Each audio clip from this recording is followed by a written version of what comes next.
പലിശ നിരക്കിൽ കുറവ് വരുത്താൻ വാണിജ്യ ബാങ്കുകളെ പ്രേരിപ്പിച്ച RBIയുടെ വായ്പാ നയ അവലോകന റിപ്പോർട്ട്. റിപ്പോ നിരക്കിൽ 0.5% കുറവ് വരുത്തി. എന്നാൽ കരുതൽ ധനാനുപാതം 4% തുടരും. രാജ്യത്തിന്റെ ആഭ്യന്തര വളർച്ചാ നിരക്ക് 7.6% RBI ഗവർണർ രഘുറാം രാജൻ പറഞ്ഞു.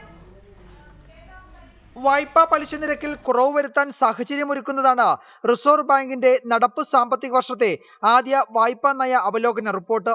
റിപ്പോ നിരക്കിൽ 0.5% കുറവാണ് RBI വരുത്തിയത്. പുതിയ നിരക്ക് 6.5%. വാണിജ്യ ബാങ്കുകൾ റിസർവ് ബാങ്കിൽ നിന്നെടുക്കുന്ന വായ്പയ്ക്ക് നൽകുന്ന പലിശയാണ് റിപ്പോ. ബാങ്കുകളുടെ നിക്ഷേപത്തിന് RBI നൽകുന്ന പലിശയായ റിവേഴ്സ് റിപ്പോ നിരക്കും 6% കുറച്ചു. കരുതൽ ധനാനുപാതം 4% തുടരും. കഴിഞ്ഞ 5 വർഷത്തിനിടെ ഏറ്റവും കുറഞ്ഞ റിപ്പോ നിരക്കാണ് RBI ഇപ്പോൾ പ്രഖ്യാപിച്ചത്. ഇതോടെ വാണിജ്യ ബാങ്കുകൾ പലിശ നിരക്കിൽ കുറവ് വരുത്തിയേക്കും. ഭവന, വാഹന, വാണിജ്യ വായ്പകളുടെ പലിശ നിരക്കിൽ കുറവുണ്ടാകുന്നത് സാധാരണക്കാരെ സഹായിച്ചേക്കും. സമ്പദ് വ്യവസ്ഥയിൽ പണലഭ്യത ഉറപ്പുവരുത്താനാണ് RBI ഈ തീരുമാനത്തിലൂടെ ശ്രമിച്ചത്. രാജ്യത്തിന്റെ വളർച്ചാ നിരക്ക് 7.6% RBI ഗവർണർ രഘുറാം രാജൻ പറഞ്ഞു. RBIയുടെ പുതിയ തീരുമാനം രാജ്യത്തെ ഉൽപാദന മേഖലയിലും പ്രതിഫലിച്ചേക്കും. News desk reporter.